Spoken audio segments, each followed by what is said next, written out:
കൃഷ്ണ ഗുരുവായൂരപ്പ നമസ്കാരം, സ്വാഗതം. നാരായണീയത്തിലെ അടുത്തൊരു ദശകം നമുക്ക് തുടങ്ങാം.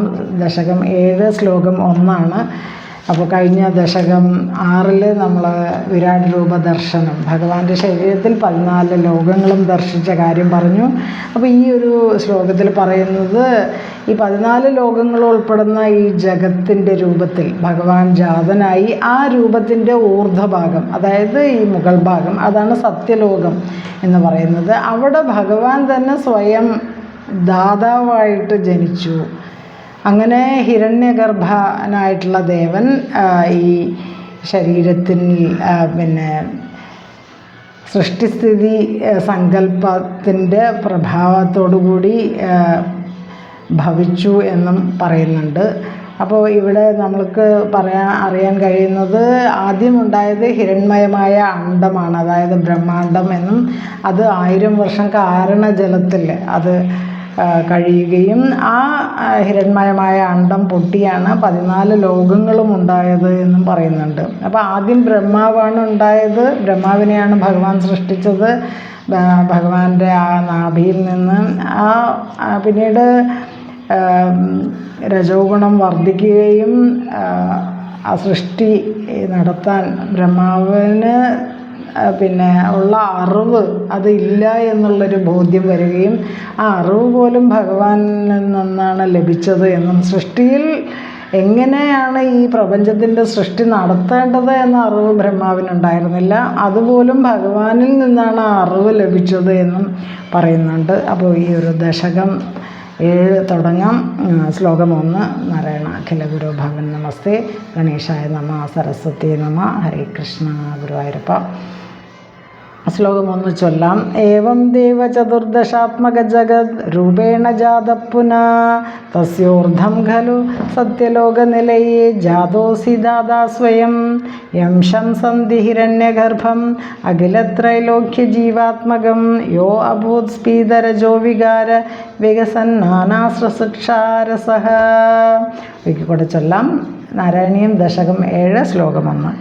ഏവം ദേവ ചതുർദശാത്മക ജഗത് രൂപേണ ജാത പുനാ തസ്യോർധം ഖലു സത്യലോകനിലയേ ജാതോസി ദാദാ സ്വയം യം ശംസന്തി ഹിരണ്യഗർഭം അഖിലത്രൈലോക്യ ജീവാത്മകം യോ അഭൂത് സ്പീതരജോ വികാര വികസന്നാനാശ്രസുക്ഷാരസഃ. അപ്പോൾ ഇവിടെ ആ വാക്കുകളൊക്കെ നോക്കാം, ഒന്ന് പിരിച്ച് നോക്കാം. ഹേ ദേവ ഗുരുവായൂരപ്പ, ഏവം ഇപ്രകാരം ചതുർദശാത്മക ജഗദ്രൂപേണ 14 ചതുർദശാത്മകം 14 ലോകങ്ങൾ ഉൾപ്പെടുന്ന ജഗത്തിൻ്റെ രൂപത്തിൽ, ജഗദ്രൂപേണ ജഗത്തിൻ്റെ രൂപത്തിൽ, ജാതത്വം അല്ലെങ്കിൽ ജാതനായ ഭഗവാൻ ഗുരുവായൂരപ്പൻ പുനഃ പിന്നെ തസ്യ ഊർധ്വം, ആ തസ്യ ആ എന്നുള്ള അർത്ഥമാണ്, ആ വിരാട് രൂപത്തിൻ്റെ ഊർധ്വം മുകളിൽ സത്യലോക നിലയെ, ആ വിരാട് രൂപത്തിൻ്റെ മുകളിൽ സത്യലോകമാണ്. സ്വയം താനെ തന്നെ, സ്വയം തന്നെ ദാദാ ജാത അസി ഖലു, ഭഗവാൻ ദാതാവായിട്ട്, ദാതാവായിട്ട് അസി ഖലു ജനിച്ചുവല്ലോ. യം യാതൊരുവനെ അഖില ത്രൈലോക്യ ജീവാത്മകം, എല്ലാ ത്രിലോകത്തിൻ്റെയും ജീവാത്മാവായ ഹിരണ്യഗർഭം ശംസന്തി, ഹിരണ്യഗർഭൻ എന്ന ആ ഭഗവാനെ വിളിക്കുന്നു. എല്ലാ ലോകത്തിൻ്റെയും, എല്ലാ 3 ലോകങ്ങളുടെയും ജീവാത്മാവായ ആ ഹിരണ്യഗർഭൻ എന്ന് ആ ഭഗവാനെ പ്രശംസിക്കുന്നു. യഹ യാതൊരുവൻ, ഏതൊരു ഹിരണ്യഗർഭനാണോ സ്പീത രജോ വികാര വികസൻ നാനാസൃക്ഷാരസഃ, സ്പീതമായ രജോവികാര, രജഗുണവും രജോ ഗുണത്താൽ വികസിക്കുന്ന നാനാവിധത്തിലുള്ള നാനാവിധത്തിലുള്ള സുസൃക്ഷയിൽ രസിക്കുന്നവനായി അഭൂത് ഭവിച്ചു. അപ്പം ഇവിടെ എന്താ പറയുന്നത്, ഹിരണ്യഗർഭനായിട്ടുള്ള ദേവൻ, അത് ത്രിലോകത്തിൻ്റെയും രൂപത്തിൽ വിരാട് ശരീരത്തിൻ്റെ ജീവാത്മാവായിട്ട് പുകഴ്ത്തപ്പെടുന്നു. അപ്പോൾ ഭഗവാന് ത്രിലോകത്തിൻ്റെയും ജീവാത്മാവാണ് ഭഗവാൻ. എല്ലാ ത്രിലോകം എന്ന് പറയുന്നത് അതിനെ സ്പ്ലിറ്റ് ചെയ്ത് പറയുന്നതാണ് 14 ലോകങ്ങളെന്ന്. അപ്പോൾ ഇതിൻ്റെ എല്ലാം ജീവാത്മാവായിട്ട് പുകഴ്ത്തുന്നത് ഭഗവാനെ തന്നെയാണ്. നാനാവിധ വിധത്തിലുള്ള ഭേദങ്ങളോടുകൂടി സൃഷ്ടി സങ്കല്പത്തിൽ പ്രീതനായി ഭഗവാൻ ഭവിച്ചു എന്ന് പറയുന്നുണ്ട്.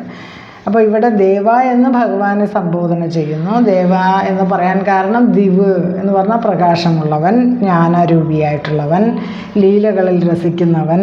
സൃഷ്ടി ആണ് ഭഗവാന്റെ ലീല, സൃഷ്ടികർമ്മം, അതിൽ രസിക്കുന്നവനാണ് ഭഗവാൻ എന്ന് പറയുന്നു. അപ്പോൾ ഭഗവാൻ ലീലാരസികനാണ്, ജ്ഞാനരൂപിയാണ്, പ്രകാശരൂപിയാണ്. അങ്ങനെയുള്ള ഗുരുവായൂരപ്പൻ വിരാട് രൂപിയായി തീർന്നു. വിരാട് രൂപം, അതായത് പ്രപഞ്ചം തന്നെ രൂപമായിട്ട് ഭവിച്ച കാര്യമാണ് നമ്മൾ പറയുന്നത്. അതിൽ ആ വിരാട് രൂപമായിട്ടുള്ള ഭഗവാന്റെ ശരീരത്തിൽ 14 ലോകങ്ങളിൽ ഊർധ്വലോകം, അതായത് ഏറ്റവും മുകളിലുള്ള സത്യലോകം, അതാണ് ഭഗവാന്റെ ശിരസ്. ആ സത്യലോകത്തിൽ ഭഗവാൻ സ്വയം ദാതാവായി ഭവിച്ചു എന്നും അതൊക്കെ നമ്മൾ ദശകം 6 പറഞ്ഞതാണ്. ഭഗവാന്റെ ശിരസ്സാണ് സത്യലോകം എന്നൊക്കെ നമ്മൾ പറഞ്ഞതാണ്. ഇവിടെ സത്യലോകത്തിൽ ഭഗവാൻ ബ്രഹ്മാവായിട്ട് രൂപം കൊണ്ടു എന്ന് പറയുന്നുണ്ട്. അങ്ങനെ ആ ബ്രഹ്മാവായിട്ട് രൂപം കൊണ്ട ഭഗവാനെ ഹിരണ്യഗർഭൻ എന്ന് ആചാര്യന്മാർ പ്രശംസിക്കുന്നു. ശംസന്തി എന്ന് പറയുന്നുണ്ട്, പ്രശംസിക്കുക.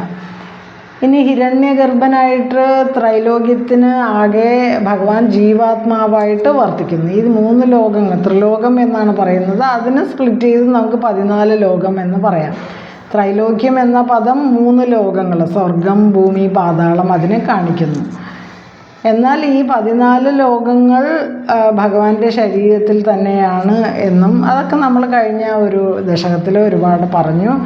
സ്വർണ്ണമയമായ ബ്രഹ്മാണ്ടം ഉണ്ടായി ആദ്യം, അത് കാരണജലത്തിൽ 1000 വർഷക്കാലം സ്ഥിതി ചെയ്തു എന്നും അത് പൊട്ടിയാണ് 14 ലോകങ്ങൾ ഉൾപ്പെടുന്ന വിരാട് രൂപം ഉണ്ടായത് എന്ന് 5ാമത്തെ ദശകത്തിൽ പറഞ്ഞിട്ടുണ്ടായിരുന്നു.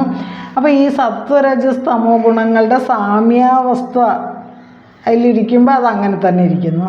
പക്ഷെ അത് നഷ്ടപ്പെടുമ്പോഴാണ് പല രൂപങ്ങളും ഉണ്ടായത് എന്നും നമ്മൾ 5ാമത്തെ ദശകത്തിൽ ഒരുപാട് വിവരിച്ചതാണ്. അപ്പോൾ ഭഗവാന്റെ വിരാട് രൂപത്തിൽ ഭഗവാന്റെ ശിരസ്സായിട്ട് സത്യലോകത്തിൽ ഭഗവാൻ സ്വീകരിച്ചത് സത്വഗുണം പ്രകാശാത്മകവും ജ്ഞാനരൂപവുമാണ്, രജോ ഗുണം കർമ്മപ്രധാനമാണ് എന്ന് പറഞ്ഞു. അതുപോലെ തന്നെ ആദ്യം പ്രകാശമാണ് ഉണ്ടായത്, പ്രകാശമാണ്, ആ പ്രകാശത്തിൽ നിന്നാണ് മഹത്തത്വവും ഒക്കെ ഉണ്ടായത്, ജീവഗണങ്ങളും ഒക്കെ ഉണ്ടായതെന്നൊക്കെ നമ്മൾ വിവരിച്ചു. അപ്പോൾ ഇവിടെ ആദ്യം പ്രകാശമാണ് ഉണ്ടായത് പറയുമ്പോൾ അത് സത്വഗുണപ്രധാനമാണ്. പിന്നീടാണ് ബ്രഹ്മാവ് ഹിരണ്യഗർഭനായിട്ട് ദാതാവായിട്ട് ബ്രഹ്മാവായിട്ട് രൂപം കൊണ്ടപ്പോൾ ഭഗവാൻ തന്നെയാണ് ബ്രഹ്മാവായിട്ട് രൂപമെടുത്തത്. ആ ഭഗവാനിൽ രജോ ഗുണം വർദ്ധിക്കാൻ തുടങ്ങി. അപ്പോൾ രജോ ഗുണം സത്വഗുണത്തേക്കാൾ അധികമായപ്പോൾ ഭഗവാന് എന്തായി, കൂടുതൽ രജോ ഗുണത്തിൻ്റെ തീവ്രത കൂടിയപ്പോൾ ഭഗവാന് എന്തെങ്കിലുമൊക്കെ സൃഷ്ടിക്കാൻ കൗതുകമുണ്ടായി, സൃഷ്ടിയിൽ ഭഗവാന് താല്പര്യമുണ്ടായി എന്നും പറയുന്നു. ദാത എന്നും അതിൽ പറയുന്നുണ്ടല്ലോ. അപ്പോൾ ദാത എന്ന് പറയുമ്പോൾ ധരിക്കുന്നവൻ എന്നാണ് അർത്ഥം, അല്ലെങ്കിൽ പോഷിപ്പിക്കുന്നവൻ എന്ന അർത്ഥം. അപ്പോൾ ഭഗവാൻ ബ്രഹ്മാവിൻ്റെ രൂപത്തിൽ പോഷിപ്പിക്കുന്നവനായി അല്ലെങ്കിൽ സൃഷ്ടി നടത്തുന്നവനായി എന്നും നമുക്കിതിൽ നിന്ന് മനസ്സിലാക്കാം. അങ്ങനെ ഭഗവാന്റെ തന്നെ രൂപമായിട്ടുള്ള ബ്രഹ്മാവിൽ രജോ ഗുണം വർദ്ധിച്ച് അങ്ങനെ സൃഷ്ടിക്കുള്ള അഭിവാഞ്ച, ആഗ്രഹം, അതിൻ്റെ ആധിക്യം മൂലമാണ് സൃഷ്ടി നടത്താൻ തുടങ്ങിയത്. അപ്പോൾ എന്താണ് സൃഷ്ടിക്കേണ്ടതെന്നുള്ള ഒരു അറിവ് ഉണ്ടായിരുന്നില്ല ആദ്യം. അങ്ങനെ ആ ഒരു കാരണം രജോ ഗുണം ഒരു ചാഞ്ചല്യമാണല്ലോ, അതിന് കീഴ്പ്പെട്ട് പോകുമ്പോൾ എന്താണ് ചെയ്യേണ്ടതെന്ന് അറിയില്ല. ചെയ്യാനൊക്കെയുള്ള കഴിവുണ്ടാവുന്നു, എന്നാൽ എന്താണ് ചെയ്യേണ്ടതെന്ന് അറിയുന്നില്ല. അപ്പോൾ ആ ദാതാവിന് ബ്രഹ്മാവിന് എന്താണ് സൃഷ്ടിക്കേണ്ടത് എന്ന അറിവില്ലാത്ത ഒരവസ്ഥയിലേക്ക് എത്തി എന്ന് പറയുന്നതാണ് ഈ ഒരു ശ്ലോകം. ആ ഒരു അവസ്ഥയിൽ ബ്രഹ്മാവിന് ഇനി തപ തപ എന്ന് പറയുന്ന ആ ഒരു മന്ത്രം, അല്ലെങ്കിൽ തപസ് ചെയ്യൂ എന്ന് ഭഗവാൻ തന്നെ പറഞ്ഞു കൊടുക്കുന്ന കാര്യങ്ങളാണ് ഇനി വരുന്ന ശ്ലോകങ്ങളിൽ. അപ്പോൾ ഈ ഒരു ദശകം ഇന്ന് തുടക്കമാണ്. അപ്പോൾ ഈ ഒരു ദശകം 7 ശ്ലോകം 1 ഒരിക്കൽ കൂടെ ചൊല്ലാം. ഏവം ദേവ ചതുർദശാത്മക ജഗത് രൂപേണ ജാത പുനഃ തസ്യോർദ്ധം ഖലു സത്യലോകനിലയേ ജാതോസി ദാദാ സ്വയം യം ശംസന്തി ഹിരണ്യഗർഭം അഖിലത്രൈലോക്യജീവാത്മകം യോ അഭൂത് സ്പീതരജോ വികാര വികസൻ നാനാസു സുക്ഷാരസഃ. അപ്പോൾ ഈ ഒരു ശ്ലോകത്തിൽ ഭഗവാൻ തന്നെ ബ്രഹ്മാവായിട്ട് രൂപമെടുക്കുകയും സൃഷ്ടിക്കുള്ള ആ ഒരു അഭിവാഞ്ച അല്ലെങ്കിൽ ആഗ്രഹം ഉണ്ടായി എന്നും ഇനി എങ്ങനെയാണ് സൃഷ്ടിക്കേണ്ടതെന്നുള്ള ഒരു അറിവ് ഇല്ലാത്തത് കൊണ്ട് ഭഗവാനെ തന്നെ അഭയം പ്രാപിച്ചു ബ്രഹ്മാവ് എന്നും ഭഗവാൻ അതിന് എല്ലാവിധത്തിലും വേണ്ട അറിവൊക്കെ കൊടുക്കുന്നതാണ് ഇനി വരുന്ന ശ്ലോകങ്ങളൊക്കെ. അപ്പോൾ ഈ ഒരു ശ്ലോകം ഭഗവാൻ ഗുരുവായൂരപ്പന് സമർപ്പിക്കാം. സർവം ശ്രീകൃഷ്ണാർപ്പണമസ്തു. കായേന വാചാ മനസേന്ദ്രിയർവാ ബുദ്ധ്യാത്മനാ വാ ഹൃദയ സ്വഭാവാത് കരോമി യദ്യത് സകലം പരസ്മൈ നാരായണായേതി സമർപ്പയാമി. സർവം ശ്രീകൃഷ്ണാർപ്പണമസ്തു. ഓം തത്സത്. ഹരേ കൃഷ്ണ.